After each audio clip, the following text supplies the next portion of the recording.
What's up, YouTube fans? Today we're going to take a look at the Takara Tomy Transformers Missing Link C01 Optimus Prime and C02 Anime Edition Optimus Prime. So, if you don't know what these are, they're basically retools of the original G1 toy, done in kind of today's style, a little bit more articulation, a little bit better quality, more technology obviously, so they can do more with it.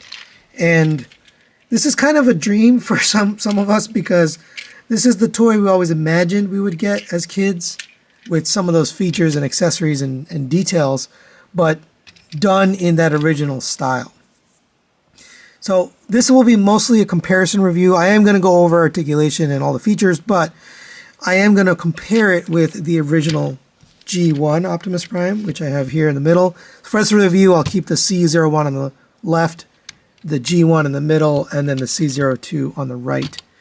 And we're going to take a look at the trailer in a little bit, so let me just put this to the side, and we'll compare that in a bit. But here are the three cabs, and you can see right away the difference on the front is the fitment of the arms. There's a little bit of a gap here. But two, the headlights, because they needed that hole for the fists, you kind of lost the headlight, whereas these actually have real headlights, so that looks nice. The chrome grille is about the same in terms of, what they did. Now, my chrome is fading on my G1, but it does look the same. The gray stripe across, basically the same. This one's a little bit of a darker gray compared to the toy version, but pretty much the same. They all have the rub symbol on the top where you rub it for a little bit and it changes color. They all have that. Come to the side here and we'll see that the new one has a tampoed Autobot logo done in the toy style, and the anime version has that clear looking symbol to make it look like more like the cartoon. And then my original doesn't have one on either side, but if you come to the back, and by the way, the chrome is the same. You got the same chrome for the gas tanks, for the smokestacks, that's all the same, and for the wheels, pretty much all the same.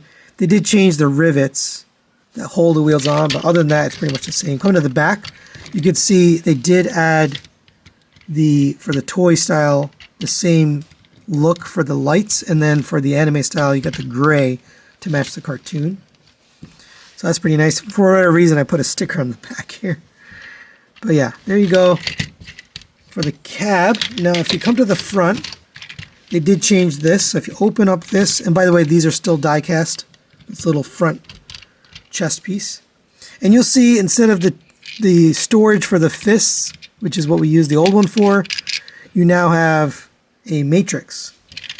So we can take out the matrix. Now this one is a very tight fit. I've noticed the gold one, so you may not want to put it in there. I've noticed it's really tight. It's really hard to pull out, and you might end up scratching the paint, so be careful with it. But you got nice metallic chrome gold with metallic blue in the middle. That looks good. And then for the anime version, we've got the gray with orange and then translucent blue for the middle. Those look really good. But you can go even a step further. So if you take out this fist, you can see there was like somewhat of a seat on the original, at least the bottom of it anyway. And you could put original Diaclone figures in there if you wanted to. So what they've done is they added, this is a separate piece you can pull out. So there's that component. You just set that to the side, and now you can see this seat actually has a back to it, whereas this one doesn't. And I don't have any Diaclone figures, but I do have this little Jazz from the Skyfire, MP57 Skyfire. And you can sit him in there. Now, he doesn't quite fit to the point where you can close it. Let's see if we can maybe get him folded up or something.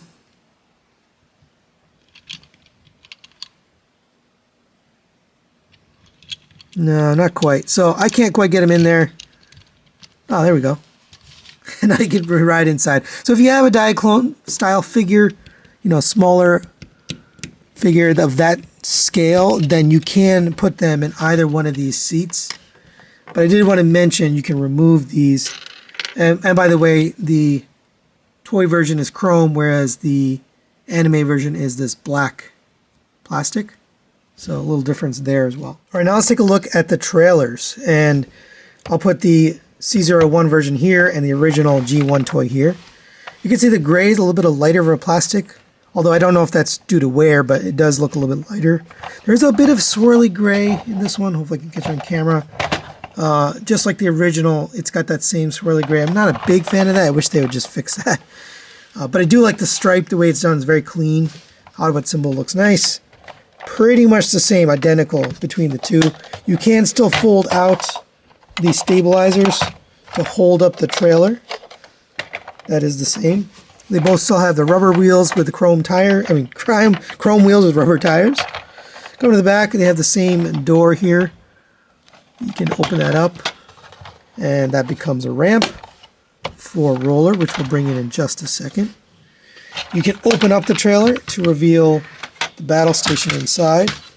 They both have the same sets of stickers. Now you get additional stickers to apply here if you want to the inside of this trailer. I'm not going to do that, but you can. I will say this ramp plastic feels a little bit thicker than the original G1 toy.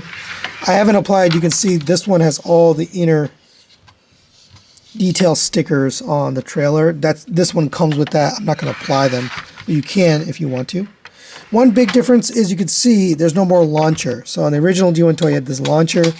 You'd push it back, you'd press this button right here, and that would release this spring-loaded mechanism to fire off the roller, which you would put right here. The new one doesn't have that. It has what looks like a button right here, but it doesn't do anything. It's just a tab that sticks out. And they've removed the launcher, so they got rid of that gimmick. As far as the drones, they are identical in terms of how they work. The new one is nice and tight. All the tolerances are nice. It does come with the missiles. Now, it came with 4. So there's 2 extra left on this runner, or this sprue, and you don't need them. I'm not really sure why they gave you 4. Maybe just nostalgia. But you can still lift up the radar dish, rotate it around. You can still lift up the... Oops, and I fired one of the missiles up. You can still lift up the arm, and it rotates on 2 hinges, and then you can open up the hand. All that still works, just like it did in the original toy. You can open up the cockpit here. You can put a Diaclone figure in there as well. It does feel like substantial and good quality plastic. So it doesn't feel like they cheaped out in any way. Everything feels nice. And a few other features here in the trailer. We can store the gun on these tabs. It's nice that they included these little spots to plug stuff in. You can also take the gas or welding torch, whatever you believe it is, and plug that in there, and that will just kind of sit. You can also, and this is new, you can slide this part, the drone, forward. It's actually just tabbed in there, and believe it or not, they put wheels on the bottom. Pretty cool. So this can actually roll around, and I do have an issue with this missile falling out, but it's really neat that you can roll this around on its own. Now it's its own little vehicle. Nice addition to the trailer. On the original G1 toy, I do have, my drone is a little bit on the loose side, but it is very old. This is from 1985. So I'm not surprised that it's like that. Right now, let's take a look at Roller here. And here's the 2 rollers. This one comes in silver, and this one comes in blue plastic. This one is painted nicely. It does still have the little things on the back, but obviously, there's no launcher piece to plug it into. One nice change they made on Roller was you can roll this over, get it, and you have the little red light on the top there, whereas the original didn't have that. And that's pretty nice because you can make him look more like the cartoon, even though this is the toy version. But if you flip that back over, you can plug in this. Now, I never had this.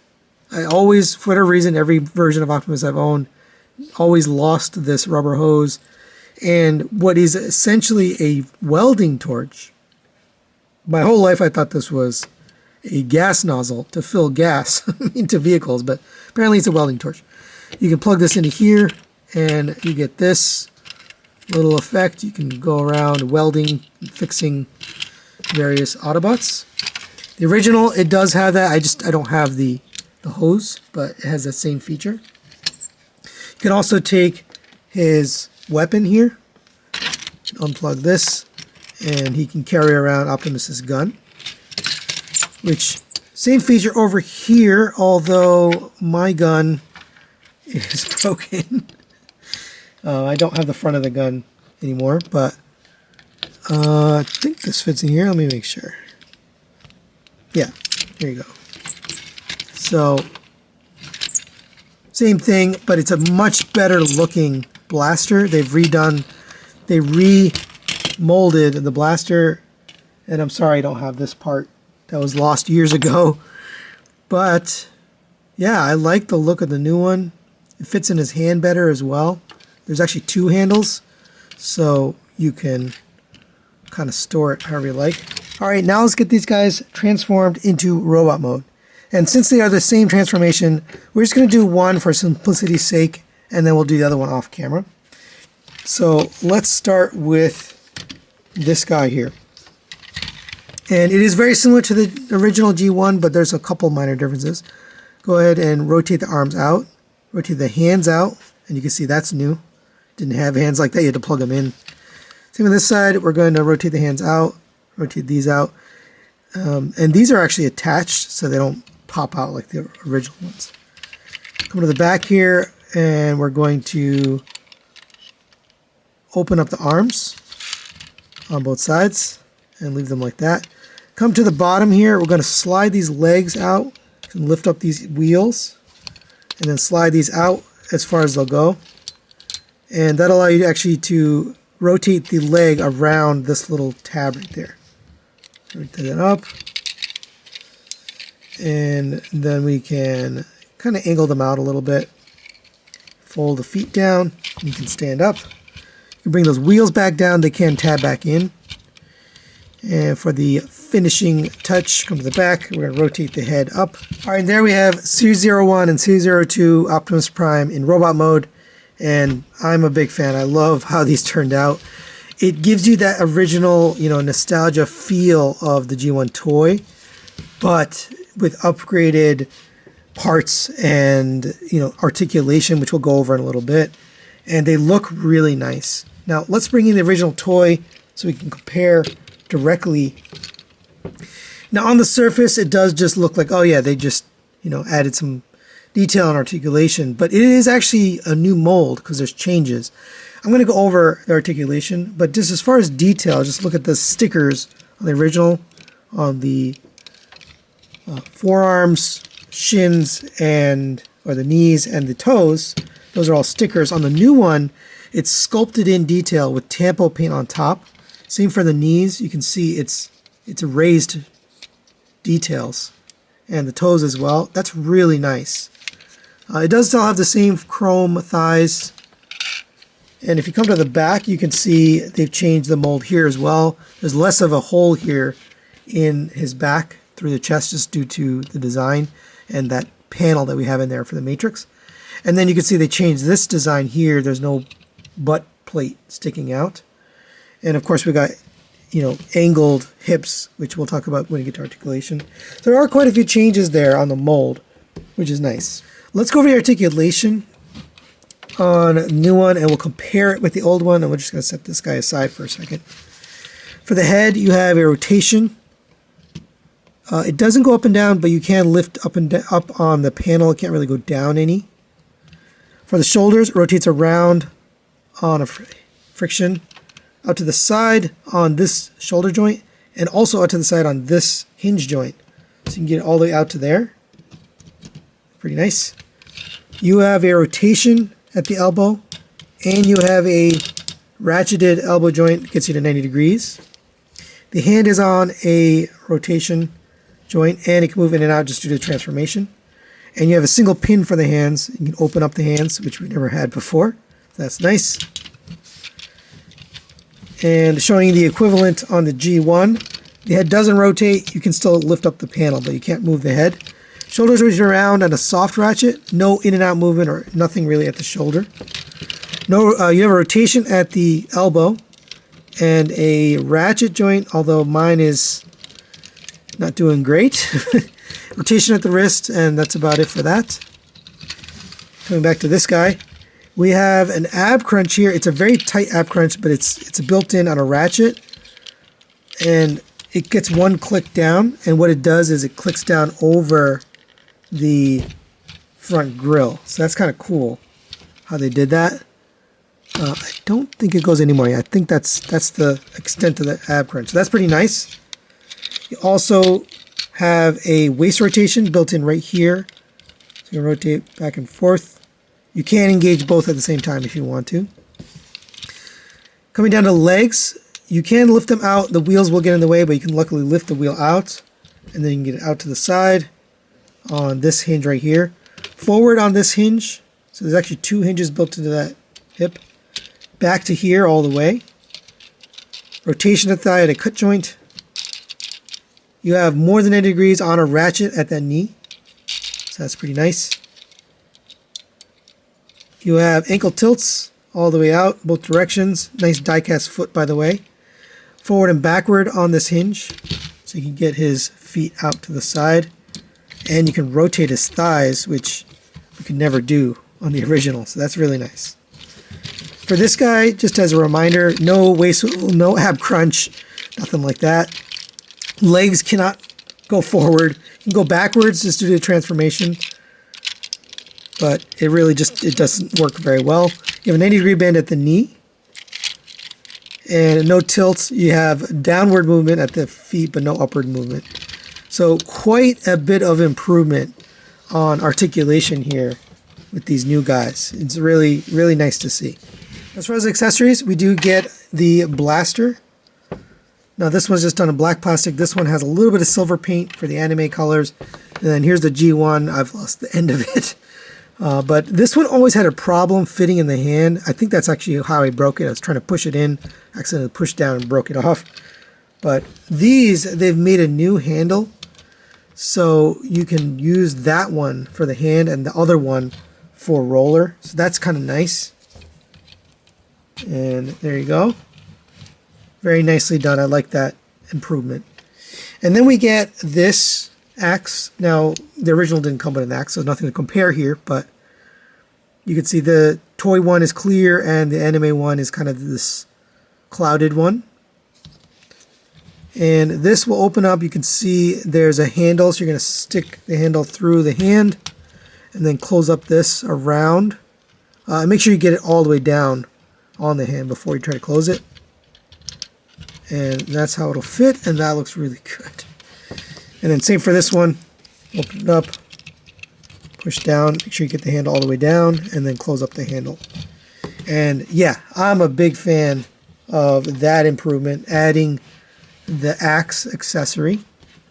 You also get the matrix. So if you open up the chamber, you have to lift up the head first, but you can get this in here. I mentioned earlier the gold one tends to get stuck, so I don't want to get it stuck in there, but you can put that in there and then close up the chest. And that does look nice. I put it in loosely.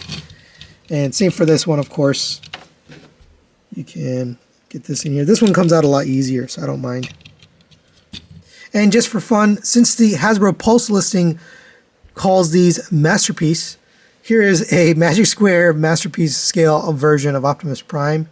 You can see obviously towers over them. They're not Masterpiece, but I really do like the look of them. And obviously they'll fit in with your G1 collection if that's where you're going to put them. So final recommendations on the Takara Tomy Transformers Missing Link C01 and C02 Optimus Prime. I really love this release. I'm going to give these guys a 5 out of 5 strong recommendation. If I had to pick one to recommend to you, I'd probably pick the animation edition just because I really like the colors and you don't necessarily need the trailer. I'll talk about that in a minute. But both of them really good. Both of them really well done. I like the upgrades to the articulation and the new features, the added matrix chamber there, but you can still take it out. So if you want to put, minifigures in there, you could. I like the added axe And the roller, the feature with the flipping light there is really nice. For me, I've never had the hose thing here, so it's nice to have that again. And this guy, the cab is still really nice. The trailer is basically the same as the G1 toy, minus the actual gimmick that fires off roller. So to me, this is actually a little bit lesser than the original G1 toy trailer.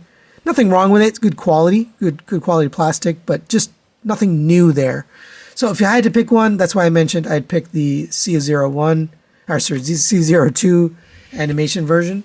But both of them are really good. I'm going to keep this guy in the box as a display piece. I've never had a G1 toy box, so now I have one, and it looks really good. I love the new artwork on there, too. And then this guy I'll keep out to display and pose and play with and kind of have him with my other Optimus Prime figures. So that's really it for today. Thanks to Chosen Prime for sending this out for review. Thanks for watching. We'll see you next time.